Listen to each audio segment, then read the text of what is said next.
All right, let's jump right into one of the most powerful and I think personal chapters in the whole Bible, Philippians chapter 3. This isn't just dry theology. It's a really profound look at what the Christian journey is all about. And Paul frames it as a race. But here's the twist. It's a race where the runner has already won. Let me just start with a question, and I want you to be honest with yourself. Have you ever felt that pressure? The pressure to be the perfect Christian, to perform, to measure up, and you're just left with this sinking feeling that you're falling short. If you've ever felt that way, even for a second, then what the Apostle Paul is about to say is for you. So where does Paul start? Well, he starts with this jaw-droppingly honest confession. He's just been talking about these incredible, high-level truths about knowing Christ. And then bam, he brings it right down to earth with a moment of just stunning vulnerability. Not that I have already obtained this or am already perfect. Just let that sink in for a minute. We're talking about the Apostle Paul here. This is a spiritual giant, a man who literally saw the risen Christ. And he's admitting to everyone, I'm not there yet. I haven't arrived. So what does that mean for you and me? It means we can breathe. It means that pressure we feel to be perfect, we can just let it go. Now let's geek out on the Greek for just a second, because this is so good. The word Paul uses for perfect is teteleomai, and it doesn't just mean being flawless or sinless. It means being brought to the finish line, the end goal, the completion. Paul is saying, I haven't reached the end of my journey yet. I'm not fully like Christ. He's still a work in progress. And guess what? So are we. So to describe this journey, this process, Paul gives us this incredible picture that everyone in ancient Philippi would have understood instantly, a foot race. See, their world was just saturated with athletic games. And Paul grabs that image to paint this vivid picture of what it looks like to follow Jesus. And he breaks down the race into its parts, right? So imagine a runner. They're laser focused on the finish line. That's the goal. They're straining with every fiber of their being for the prize, the victor's wreath.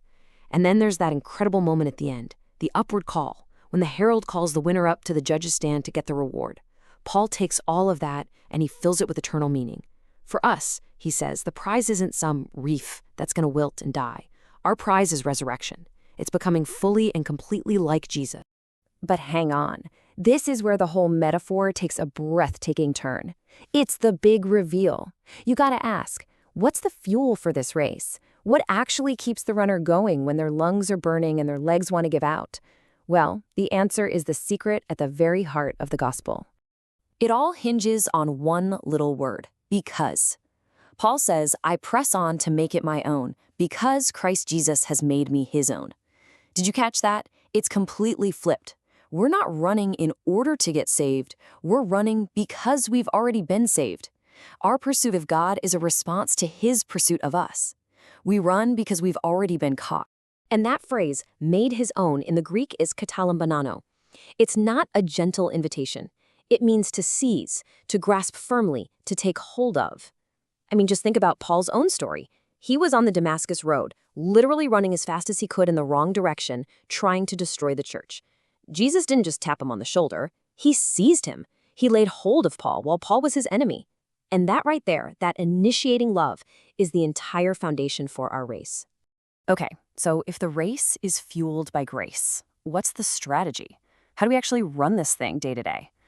Well, Paul's instruction is simple, but it is so profound. We run by forgetting what is behind. Now, what lies behind can be two different things, and both can trip us up. First, it's our past failures. It's the shame from our sin. And Paul says in Christ, that's forgiven. It's gone. Stop looking over your shoulder at it. But, and this is huge, it's also our past successes. Paul refuses to rest on his spiritual resume. He's saying you can't coast on yesterday's victory. He leaves behind both the paralysis of shame and the complacency of pride. So what does he do instead? He strains forward. And again, the Greek word here, epiktanemonos, is just, wow, is this incredible athletic term. It paints a picture of a sprinter right at the finish line. Their whole body is leaning forward, their chest is out, every single muscle is stretched toward that tape. It's a picture of total, all-in, forward-leaning commitment to Jesus. But then the whole tone of the letter shifts. You can feel it. Paul knows there's another way to walk, another race people run, and the very thought of it just brings him to tears. He shows us there's a fork in the road, and the choice is critical. He writes with what sounds like a broken heart about those who walk as enemies of the cross of Christ. And notice he says he's telling them this even with tears. These are not tears of anger. This is the grief of a pastor, a shepherd, watching people he loves sprint toward a cliff. So who exactly are these enemies of the cross? Well, it's probably not who you might think. It's not necessarily people who are out there openly hating on Jesus.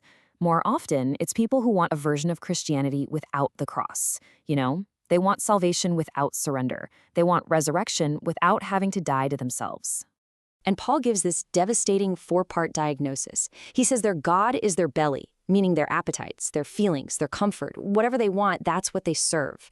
He says they glory in their shame, celebrating things that should humble them. And finally, their minds are just set on earthly things. Their whole horizon is just this world, right here and now. They're running a totally different race. But right after that dark, tragic picture, Paul just floods the room with light. He contrasts it with the breathtaking reality of our ultimate hope. This is the truth that reorients everything about why we run and where we're running to.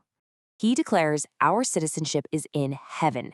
Now, to the people in Philippi, a Roman colony, being a Roman citizen was everything. It was their status, their pride, their security. And Paul comes in and says, that's not your real passport. Your truest identity, your final allegiance, isn't to Caesar. It's to King Jesus. We're not just trying to hold on. We are eagerly waiting for a savior to come from that heavenly kingdom.